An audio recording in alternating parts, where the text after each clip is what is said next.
अपनी जान मत बचाओ दो, यार ये उसको। गलत है। आज मुझे हर तकलीफ, हर गम से आजादी मिल जाएगी। आज मैं आजाद हो जाऊंगी। नहीं नहीं ऐसा मत करो, सुनो मान जाओ। मैं आ रही हूँ तेरे पास। नहीं ऐसा मत करो, खुद की जान मत दो, ये सबसे बड़ा पाप है। पाप और पुण्य कोई मायने नहीं रखते मेरे लिए। अब मैंने फैसला कर लिया है। अरे ऐसा भी क्या दुख है तुम्हें जो तुम अपनी जान देना चाहती हो? मेरे दुख की गहराई सिर्फ वही समझ सकता है जिसने कभी प्यार की गहराई ना पी हो। अरे नीचे आओ प्लीज। और उसी प्यार में धोखा खाया हो। मेरी मौत का जिम्मेदार सिर्फ वही है जिसने मेरा दिल तोड़ा, मुझे धोखा दिया। किसी और की बेवफाई की सजा खुद को क्यों दे रही हो? ताकि मेरे मरने के बाद उसकी जिंदगी सजा बन सके। नहीं। अरे साहब, इस लड़की ने छत का दरवाजा भी अंदर से बंद करके रखा है और कोई तरीका भी नहीं है इसे रोकने का। अरे पर कोई तो रास्ता निकालना पड़ेगा ना।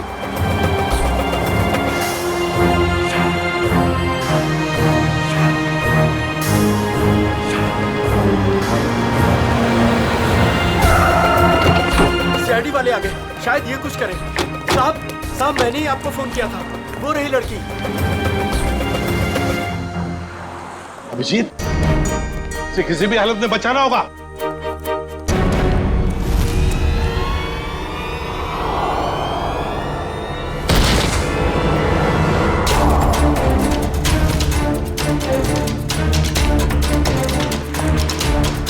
आप लोग पीछे रहिए, पीछे रहिए, पीछे हटिए। सर जिंदा है, सर जिंदा है। जिंदा है। सर ये कुछ कहना चाहती है। देखो देखो, घबराओ मत, हम तुम्हें कुछ नहीं होने देंगे। हाँ, एम्बुलेंस आती होगी, बताओ कुछ कहना चाहती हो? शापित ड्रेस। हाँ, शापित ड्रेस। जूही को बचा लो। जूही? कौन जूही? सुनो सुनो, अभिजीत। सर, एम्बुलेंस बस आ रही है। अब तो इस बेचारी की लाश ही जाएगी, दम तोड़ दिया इसने। सर मरने से पहले दो बातें कह रही थी ये, शापित ड्रेस और जूही को बचा लो। इसका तो एक ही मतलब हो सकता है अभिजीत, इस आत्महत्या के साथ साथ इसके पीछे कोई गहरा राज छुपा है, पता लगाना पड़ेगा। ये कौन है? होटल का मैनेजर कहाँ है? मैनेजर साहब 4 दिन से छुट्टी पर गए हुए हैं और आज हमारे होटल में एक बहुत बड़ी शादी है, तो सारे लोग उसी में लगे हुए हैं। अच्छा, क्या आप में से कोई इस बेचारी को जानता है? सर मैंने कोई विज्ञापनों में देखा है इसे। अच्छा, मॉडल थी मतलब ये। और कुछ जानते हो? सर सुबह में मैंने इसे देखा था, ठीक ठाक थी, एक रेस्टोरेंट में चाय नाश्ता करने बैठी थी सर। ये अकेली थी या इसके साथ कोई और भी था? नहीं सर, इसके साथ और कोई नहीं था। कौन से रेस्टोरेंट देखा था? अरे जॉनी, कौन मस्का देना? अभी लाया। बैठिए सर, बैठिए। क्या लेंगे आप? नहीं, कुछ खाने पीने नहीं आए, कुछ पूछताछ करने आए। सर आप इस लड़की की फोटो देखो, इस लड़की ने अभी अभी आत्महत्या कर ली है। इसको पहचानते हो? साहब ये तो मेहर कुमार है, पर इन्होंने आत्महत्या क्यों कर ली? उसी का पता लगाना है। अच्छा ये बताओ, क्या तुम मेहर को जानते थे? नहीं साहब, कुछ खास तो नहीं जानता उनके बारे में। वो आज सुबह यहाँ आई थी ना नाश्ता करने? Yes ma'am. क्या तुम्हें वो परेशान वगैरह लगी या फिर कुछ? हाँ साहब, जब वो नाश्ता कर रही थी ना तो बहुत रो रही थी। मैं उनके पास गया, मैंने पूछा क्या हुआ, तो मुझे कुछ बताया नहीं उन्होंने। अच्छा, क्या जब वो यहाँ पर बैठी तो उसने किसी को फोन वोन किया या किसी का फोन आया था उसे? नहीं साहब। किसी जूही को जानते हो? मेहर के साथ यहाँ पे आती थी? नहीं साहब। नहीं, अरे जरा अपने दिमाग पर जोर डालो, याद करने की कोशिश करो, देखो कुछ याद आता है क्या? हाँ साहब, जब आज वो आई थी तो बहुत ज्यादा मेकअप किया हुआ था और उन्होंने कपड़े भी कुछ अतरंगी, कुछ फिल्मी टाइप कपड़े पहन रखे थे। किसी शूट में जा रही होगी वो। हाँ ठीक है, जाओ। Thank you sir. अभिषेक, पता तो लगा सकते हैं मेहर के बारे में किसी कास्टिंग एजेंसी या मॉडल कोऑर्डिनेटर से? सर एक जान पहचान वाला है तो सही। हेलो विक्रांत। हाँ अभिजीत बोल रहा हूँ यार। अच्छा एक मॉडल है मेहर कुमार, उनके बारे में कुछ बता सकते हो? नहीं फिल्म नहीं बना रहा हूँ, एक केस के सिलसिले में ही पूछ रहा हूँ। समीर। अच्छा। ओके ओके यार, thank you very much. Sir ये समीर नाम का एक फैशन डिजाइनर है, उसके यहाँ पे ये शो स्टॉपर, आज ही वो फैशन शो होने वाला है। ऐसे क्या हुआ होगा जो उसने ऐसी आत्महत्या की? सर हो सकता है कि महर की फैशन शो वालों के साथ कोई अनबन हो गई हो, या फिर उन्होंने महर की जगह किसी और को ले लिया। फैशन शो वालों से मिलना पड़ेगा, उन्हीं से पता चलेगा क्या हुआ था।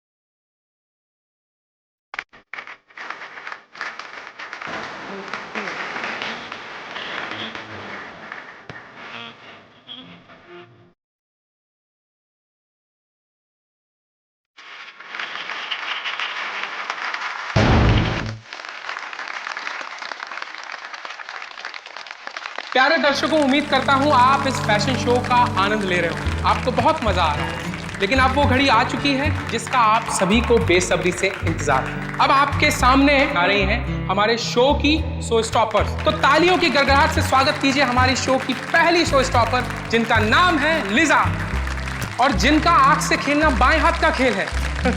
तालियों से स्वागत कीजिए प्लीज।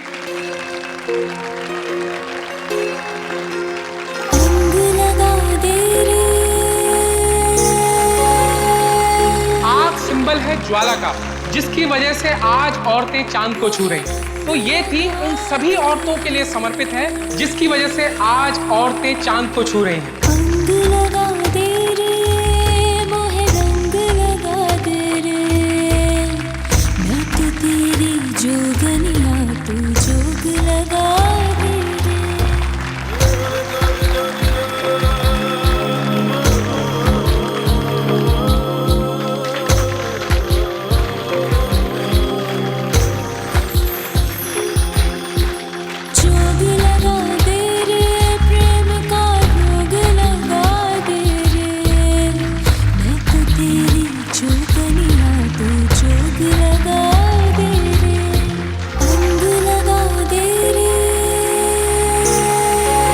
चिंगारियों का जादू तो आप सभी लोगों ने देख ही लिया। अब आग और जहर की इस गर्मी को ठंडक पहुंचाने के लिए आपसे रूबरू करा रहे हैं पानी को, पानी जिसे जीवन और सृष्टि की नींव मानी जाती है।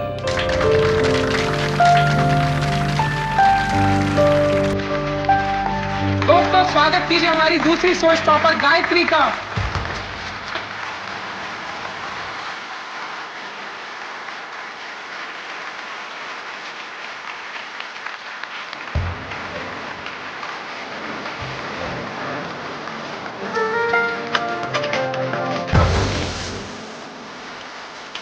क्या समीर, सब कुछ सही है ना? हाँ, all right. Keep it up. Thank bro. Next अभी जूही आने वाली है, उसके बाद मैं आपको बुलाऊंगा वो फिनिशिंग स्पीच के लिए। हाँ, मैं रेडी हूँ। Okay okay. शो की आखिरी शो स्टॉपर का, जिसका नाम है जूही, जो मुंबई में आपको हिल स्टेशन की ठंडी ठंडी वादियों का एहसास करा देगी। तो स्वागत कीजिए हमारी तीसरी शो स्टॉपर जूही का।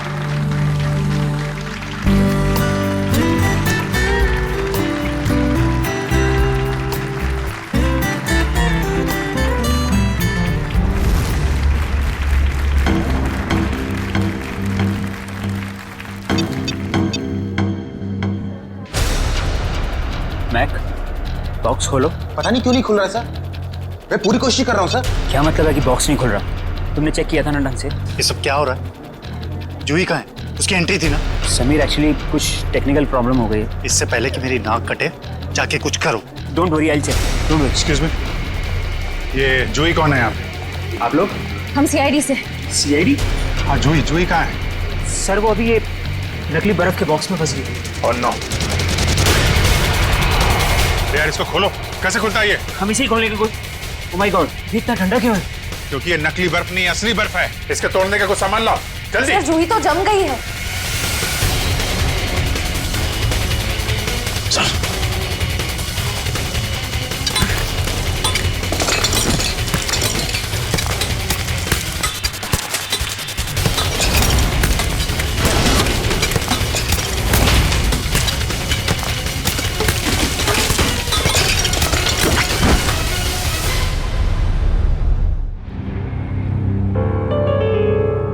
जूही, सर इसकी नब्ज नहीं चल रही, ये मर चुकी है। माय गॉड, मेरे फैशन शो में मौत। किसकी लापरवाही है? लापरवाही नहीं है, ये मर्डर है, मर्डर। खून हुआ है जूही का।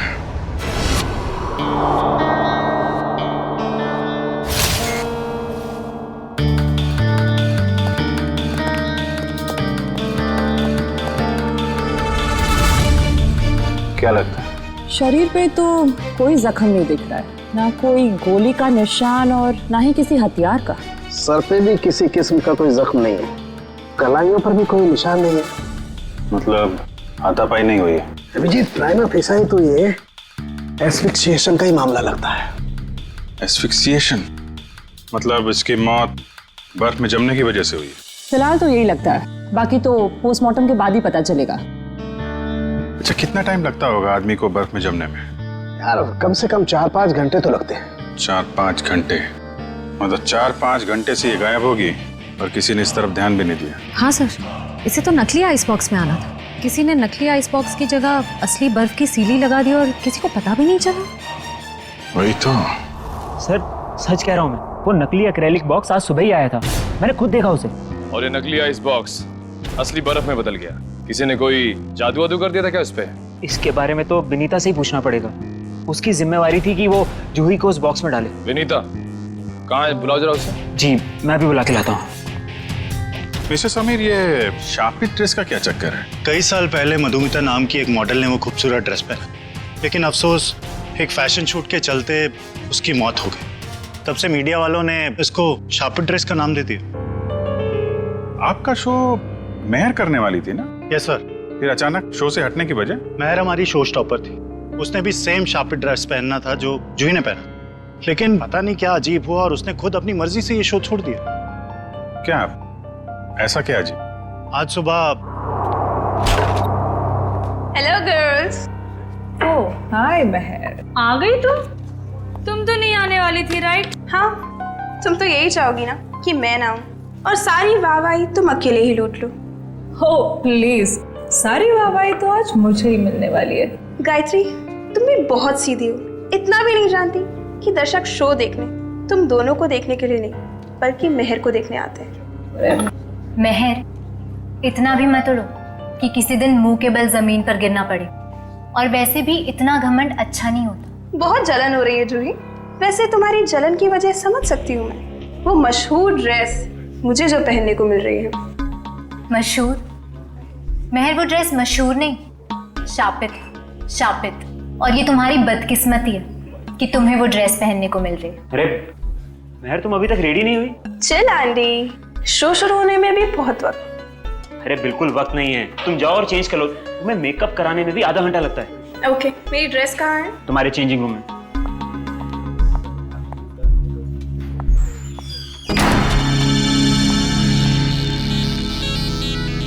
अरे ड्रेस तो यहाँ है ही, कहीं जूही ने चुरा तो नहीं ली?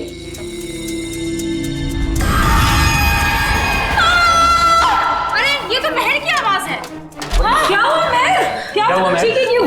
मेरे चेंजिंग रूम में कोई अरे कोई फैन घुस आया होगा। कोई फैन नहीं, हाँ एक औरत लटक रही है। औरत? मैं देखता हूँ।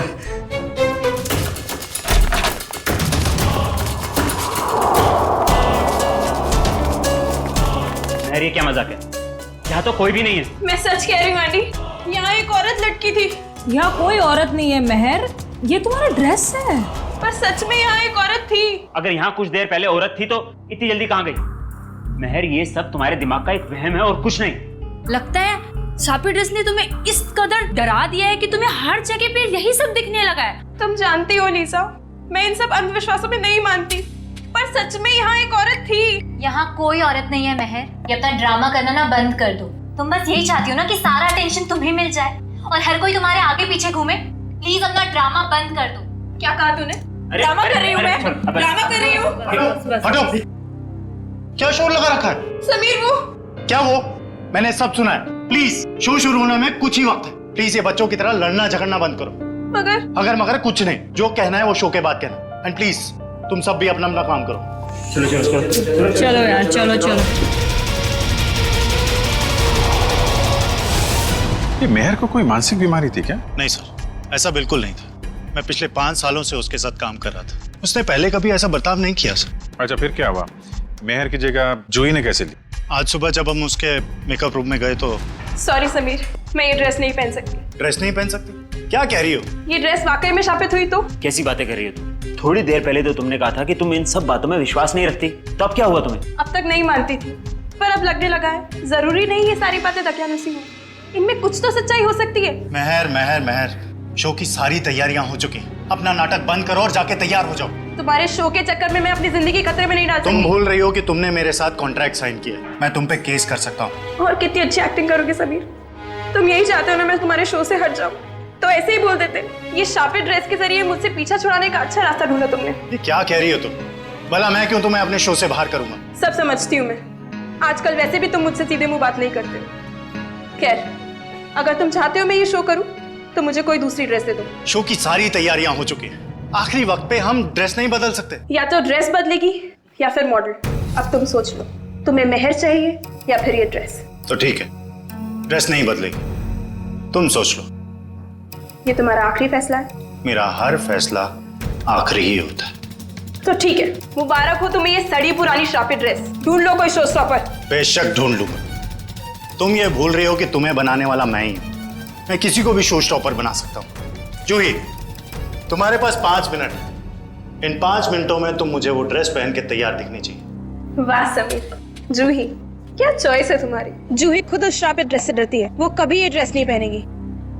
जूही, जो तुम्हें 5 मिनट दिए गए थे उसमें से 10 सेकंड गुजर चुके। तुम वो ड्रेस पहनो।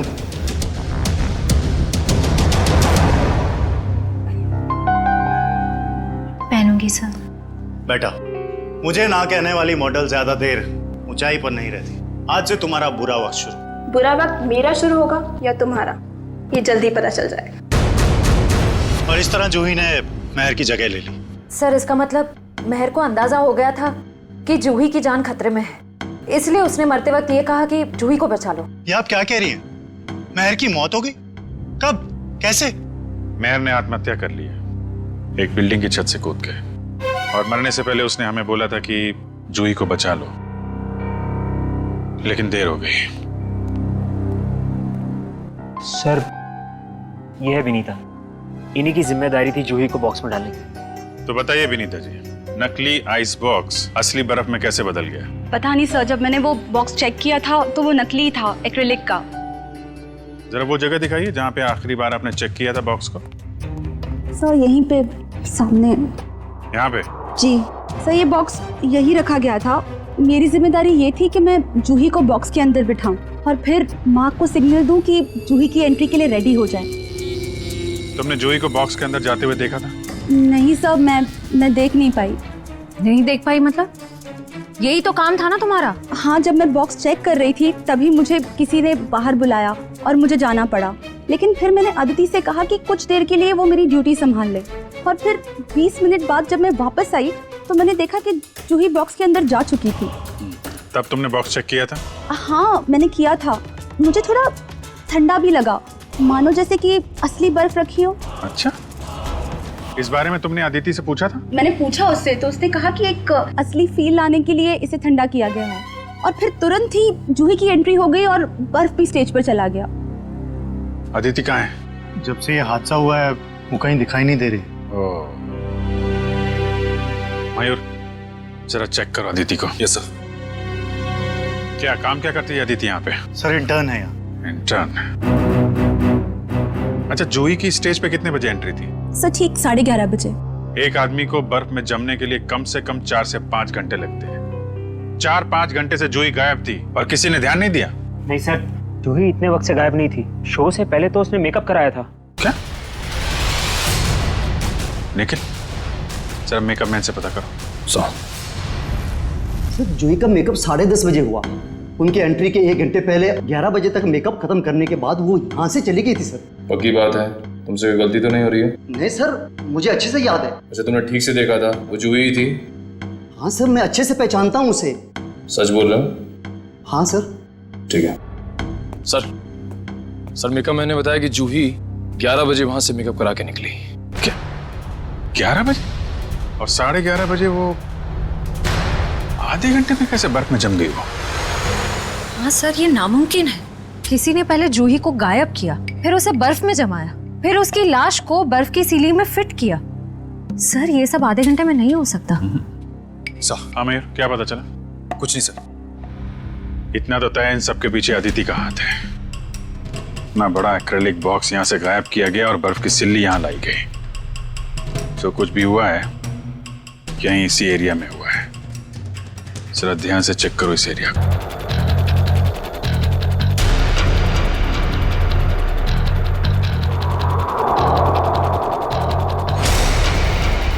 ये देखो, यहाँ पे मिट्टी और पानी है, मतलब बर्फ यहाँ पे रखी गई थी। निशान इस तरफ से आ रहा है, ऐसा लगता है बर्फ इस तरफ से घसीट कर लाई गई है। देखते हैं कहाँ पे ले जाती है इनमें निशान। प्रॉप रूम, तो इस प्रॉपर्टी रूम से लाई गई है वो बर्फ यहाँ पे रखी हुई थी।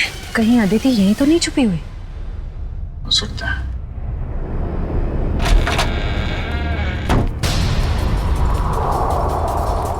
चेक करो कमरा।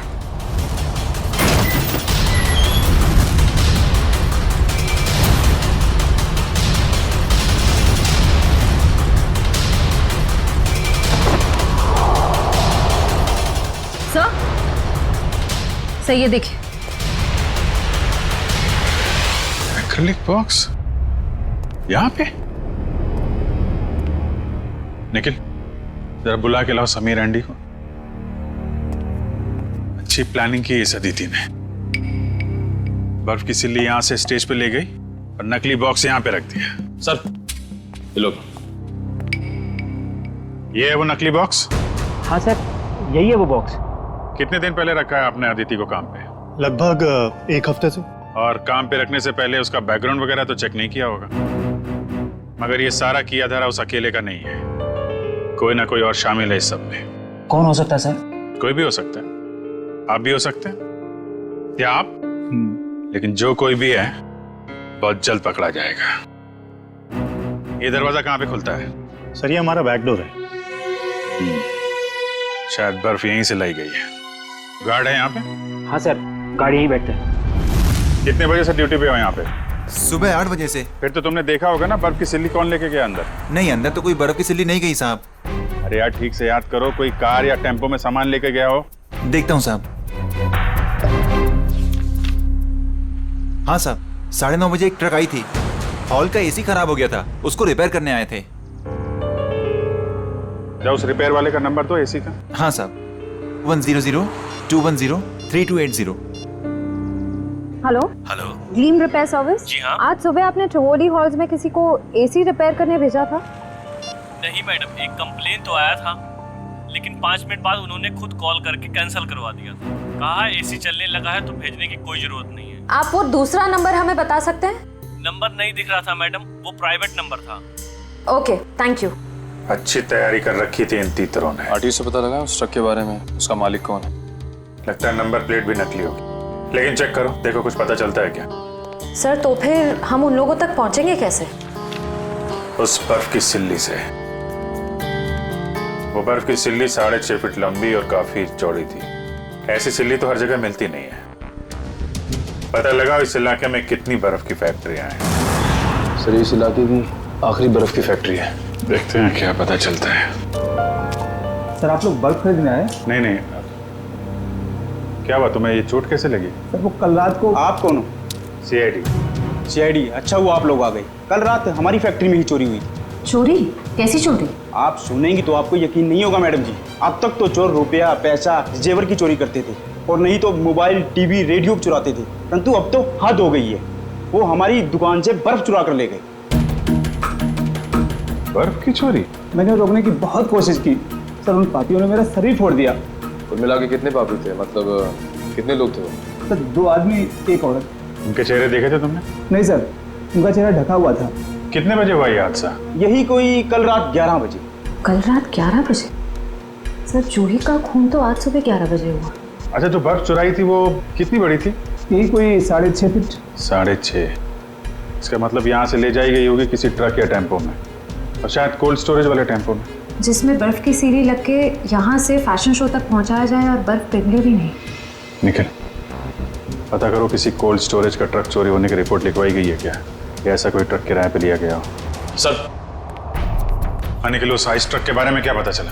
सर कोल्ड स्टोरेज की सभी कंपनी से मैंने पता किया, लेकिन उस ट्रक के बारे में कुछ पता नहीं चला।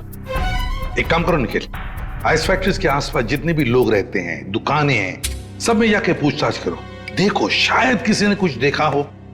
सर ये केस तो दलदल की तरह धंसता जा रहा है। पहले मेहर ने खुदकुशी की और जूही का नाम ले लिया, फिर जूही का भी खून हो गया, और वो भी इतनी अजीब तरीके से, बर्फ की सिल्ली के अंदर जमा दिया उसको। वही तो समझ में नहीं आ रहा है अभिजीत, बर्फ की सिल्ली में ही क्यों? अगर उसे मारना ही था तो उसके पास और भी तरीके थे उसे मारने के लिए, लेकिन बर्फ के सिल्ली में ही क्यों? खूनी ने बहुत जोखिम उठाया सर, ट्रक किराए पर ली, बर्फ की सिल्ली को किसी तरीके से फैशन शो में पहुंचाया है, और जूही की लाश को नकली बर्फ की सिल्ली की जगह असली बर्फ की सिल्ली में डाल के स्टेज में भेज दिया। और फिर कौन हो सकता है इतनी सोच समझ के करने वाला खूनी? फिर जूही को ही क्यों मारा उसने? अभिजीत, कोई ना कोई वजह तो जरूर है, इसके पीछे कोई ना कोई तो राज है। सर? हाँ? सर मैंने जूही का बैकग्राउंड अच्छे से चेक किया, एक बहुत ही खास बात सामने आई है। क्या? समीर के फैशन शो में एक मॉडल होने के साथ साथ जूही समीर की गर्लफ्रेंड भी थी। ओह। सर समीर और जूही एक दूसरे से बहुत प्यार करते थे। इनफैक्ट समीर जूही को शादी के लिए प्रपोज भी करने वाला था। बड़ी अजीब बात है, और समीर ने इस बात की भनक तक नहीं आने दी हमको। सर कहीं सारी साजिश में समीर तो नहीं शामिल है? इस समीर का बैकग्राउंड चेक करो।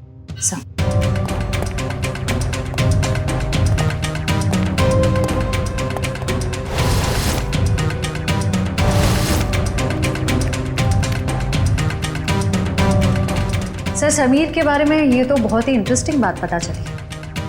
नताशा नाम की लड़की की लाश मिली थी कोल्ड स्टोरेज फैक्ट्री में 5 साल पहले। नताशा नाम के लड़की की मौत की इंफॉर्मेशन समीर के बैकग्राउंड में क्यों? क्योंकि सर नताशा भी समीर की गर्लफ्रेंड थी।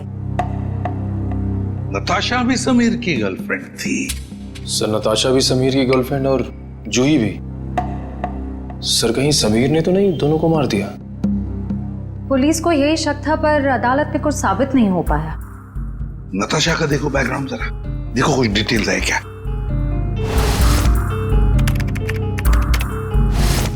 सर नताशा भी जूही की तरह एक सुपर मॉडल बनना चाहती थी, पर इससे पहले कि उसके सपने पूरे हो सके उसकी मौत हो गई। और कुछ इंफॉर्मेशन है क्या? देखो नताशा की एक बहन है शीतल। शीतल? अभिजीत, ये शीतल भी तो डिजाइनर थी समीर के उस फैशन शो में जहां पर जूही का कत्ल हुआ। यस शीतल। सर पिछले आधे घंटे से मुझे यहाँ अकेले क्यों बिठा के रखा है, और बाकी लोग कहाँ हैं? शीतल, हमें आपसे कुछ इन्फॉर्मेशन चाहिए जूही के खून के बारे में। सर मैं इन्हें बता चुकी हूँ कि मैं उस बारे में कुछ भी नहीं जानती। अच्छा, आपने समीर की कंपनी कब ज्वाइन की? यही कुछ 2 महीने पहले। शीतल, आप खुद एक डिजाइनर है, समीर के साथ एज एन असिस्टेंट काम करने का क्यों सोचा आपने? ये कैसा सवाल है? यहाँ मुझे बड़े बड़े डिजाइनर के साथ काम करने का मौका मिला है, मेरी सैलरी भी अच्छी है और मेरे काम की तारीफ भी होती है, और कोई भी लड़की समीर के साथ क्यों नहीं काम करेगी? लेकिन हर किसी डिजाइनर की बहन का नाम नताशा नहीं होता। वही नताशा जो समीर की गर्लफ्रेंड थी और जिसका खून हो गया। आप कहना क्या चाहते हैं? आपने समीर के साथ काम करने का इसलिए सोचा क्योंकि आपको उस पर शक था, आपको लगता था कि आपकी बहन नताशा को उसी ने मारा है। ये झूठ है। और फिर जब आपको पता चला कि समीर जूही से प्यार करता है, उसे शादी करना चाहता है, आपने जूही को ही मार दिया। मैं कभी समीर को अपनी बहन की मौत का जिम्मेदार नहीं मानती हूँ। वो उसे बहुत प्यार करता था, और दुनिया चाहे कुछ भी बोले, मैं जानती हूँ समीर निर्दोष है। कल रात 10 बजे आप कहाँ थे? समीर के ऑफिस में फैशन शो की तैयारी कर रही थी। और कौन कौन है आपके परिवार में? मैं, मेरी मम्मी और मेरा भाई अर्जुन। अर्जुन? कहाँ है ये अर्जुन? पता नहीं सर, अब वो हमारे साथ नहीं रहता। उसका मम्मी के साथ झगड़ा हो गया था। और किस बात को लेके हुआ था ये झगड़ा? क्योंकि अर्जुन को लगता था कि नताशा के खून में समीर का हाथ है, पर मैं और मम्मी ऐसा नहीं मानते। सर, जरूर ये सारी प्लानिंग उस अर्जुन की ही होगी। कैसे हो दोस्तों? क्या बात है सालुंके साहब, चेहरे की हंसी चाल ढाल बता रहे हैं कि कोई बड़ा तीर मारा है आपने आज। कैसा है मेरे मित्र? हाँ, वरना इनको इतने अच्छे मूड में कभी कभी देखने मिलता है। बात यह है दोस्त के एक बहुत अच्छी खबर हाथ लगी है। अच्छा, क्या है वो खबर? वो ये कि जूही जो बर्फ में जम के मरी थी, पता लग गया कि आधा घंटे में वो कैसे मरी थी। कैसे? क्या हुआ था? हुआ यूं कि जूही एक्सपीजिएशन से मरी ही नहीं। क्या मतलब सालुंके साहब, जूही की मौत बर्फ में जमने से नहीं हुई है? नहीं। तो फिर कैसे हुई है? जहर से हुई है। क्या? जहर से? हाँ, ये देखो, नीडियोजोमाटा नाम का जहर है ये, जो शरीर में जाता है सारी मसल्स को लकवा हो जाता है, हार्ट अटैक हो जाता है और 15 मिनट के अंदर मौत। मतलब जब जूही को उस बर्फ के सिले में लिटाया गया था, उसकी मौत उससे पहले हो गई थी? बिल्कुल। डॉक्टर साहब, ये जो जहर है नीडियोजोमाटा, वो कितनी देर में असर करता है? ज्यादा से ज्यादा 15 मिनट। ओह, मतलब स्टेज पे जाने से थोड़ी देर पहले उसे जहर दिया गया था। लेकिन सर, अगर खूनी जूही को फ्रीज करके मारना चाहता था, फिर वो उसे जहर क्यों देगा? कहीं दो लोग तो शामिल नहीं है इस खून में? आप जी, एक ने जूही को बर्फ में रखा, पर दूसरे ने उसे जहर दे दिया। यार तुम जरा अर्जुन का पता लगाओ, तब तक हम लोग इस वैन्यू को दोबारा छान मारते हैं। वो जहर नीडियोजोमाटा 15 मिनट में असर करता है डॉक्टर साहब। तो मरने से पहले वो तो मेकअप रूम में थी, मतलब जहर उसे मेकअप रूम में ही दिया गया होगा। तो देखते हैं फिर इस मेकअप रूम में कहाँ जहर है। लेकिन खोल करके स्प्रे दो, ऊपर ही पर रखा है।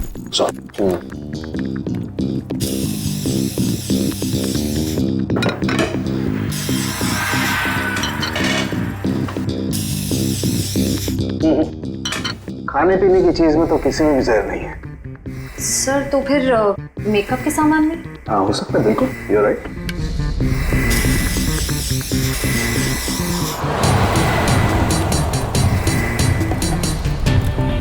कहाँ है? सर, आगे आसपास ही है सर। हेलो? हाँ मम्मी, मैं जरा प्लेन में मैं लैंड करके आपको फोन करता हूँ। ओके। सॉरी सर, वो खाना वाना खाए कि नहीं पूछ रही थी तो। नहीं यार, मेकअप के लिए किसी सामान में जहर नहीं। सर, शायद इसमें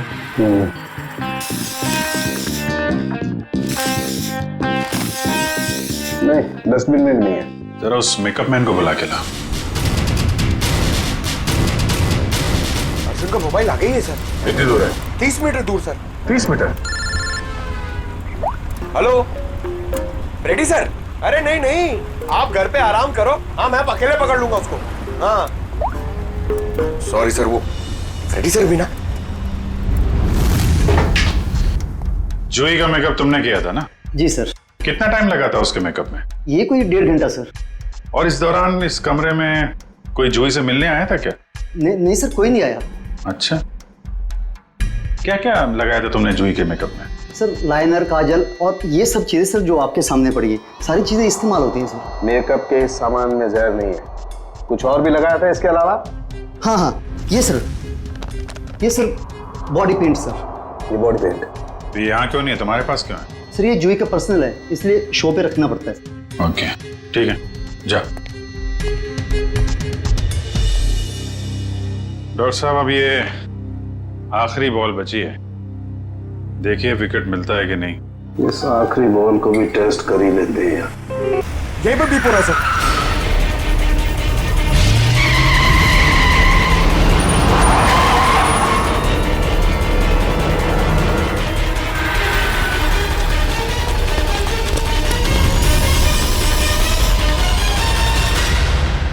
तुम्हारी आखिरी बॉल ने कमाल कर दिया। ये देखो सर, विकेट तो मिल गया। जहर इस पेंट में है। ये तो जूही का पर्सनल पेंट है, फिर इसमें जहर किसने मिलाया होगा? और उस खूनी तक हम पहुंचेंगे कैसे? उस खूनी तक उसका वही हथियार पहुंचाएगा जिसका इस्तेमाल उसने जूही की जान लेने के लिए किया है, ये पेंट।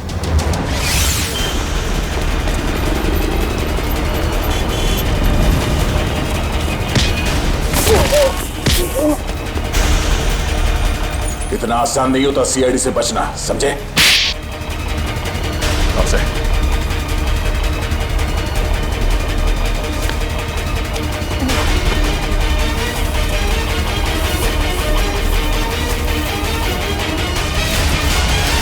बोल।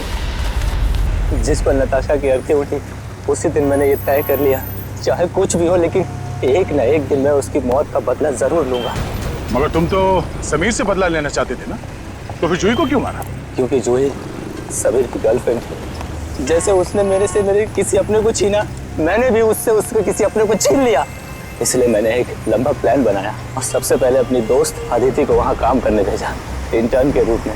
और शो स्टॉपर महर को भूत दिखाकर उसे डरा दिया ताकि वो खुद ये शो करने से मना कर दे।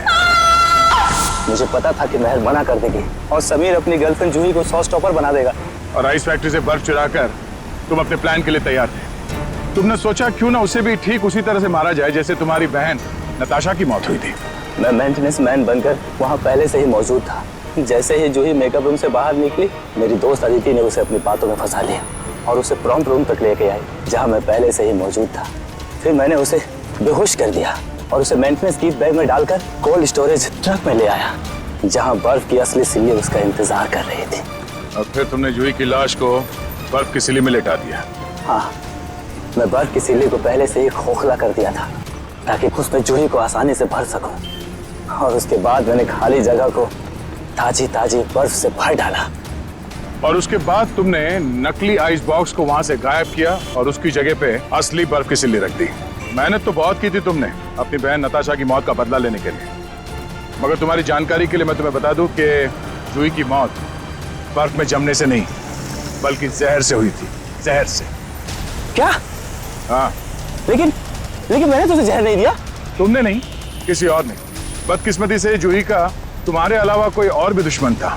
एक साथ दो लोग उसे मारना चाहते थे। इसका मतलब मुझे तो फांसी नहीं होगी ना सर?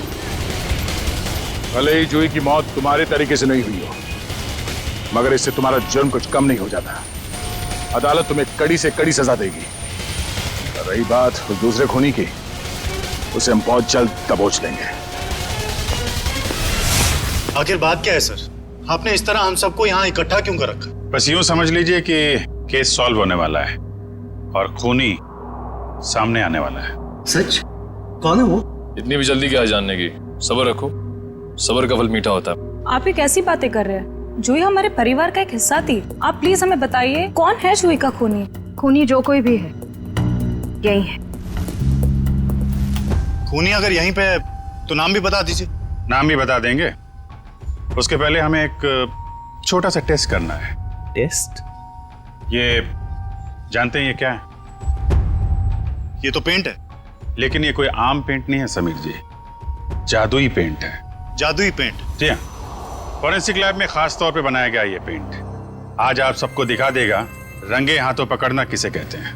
लेकिन वो कैसे? वो ऐसे आंटी जी कि ये जो पेंट है हम आपके चेहरों पे थोड़ा थोड़ा लगाएंगे और जिसका भी चेहरा लाल हो जाएगा खूनी वही है।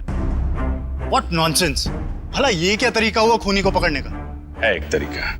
वैसे मैं आपको ये बता दूं कि सीआईडी के तरीके न कभी फेल हुए हैं और न कभी होंगे। चलो भाई, खेल लो होली एडवांस में। मुझे नहीं लगाना ये पेंट वेंट, मेरी स्किन खराब हो जाएगी। मैडम, पेंट तो आपको लगवाना पड़ेगा, तभी तो आपके आने वाले भविष्य का पता चलेगा।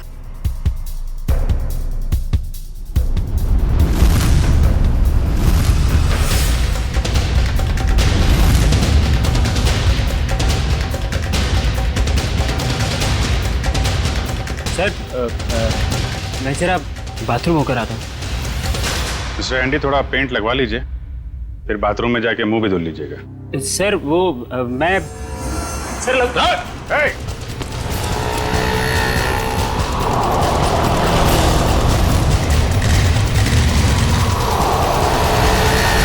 एक काम करो, इसको चारों तरफ से घेरो। बच गया है, शायद इतिहास में ये पहली बार ही होगा कि कोई सीआईडी के शिकंजे से बच के निकल गया। सीआईडी के शिकंजे से आज तक तो कोई नहीं बच पाया है। कहाँ भाग रहा है इतना? पेंट लगवा के तो चेहरा लाल करवाया नहीं तुमने। चलो ऐसे ही कर देते हैं।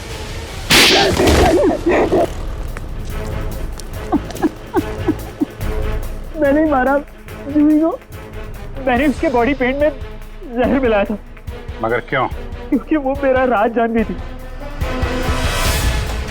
कैसा राज? मैं सब इसी की कंपनी में घोटाला करता था। महंगे और इम्पोर्टेंट मेकअप के सामान को खींच करता था नकली और चीप सामान से, और उसके सामान को बाहर मार्केट में बेचता था, यहाँ तक कि उसके डिजाइन भी चुराता था। जिस थाली में खाते थे उसी में छेद है? सब कुछ ठीक जा रहा था, लेकिन एक दिन जूही के आगे मेरा भांडा फूट गया। मैंने उसे पैसे का भी लालच दिया, लेकिन नहीं, उसने मेरी एक भी नहीं सुनी। तो समीर से प्यार करती थी। उसने बोला कि शो के बाद वो समीर को सब कुछ बता देगी। मैंने उसे मार डाला। मगर वो पेंट तो पहले मेहर पे इस्तेमाल होने वाला था।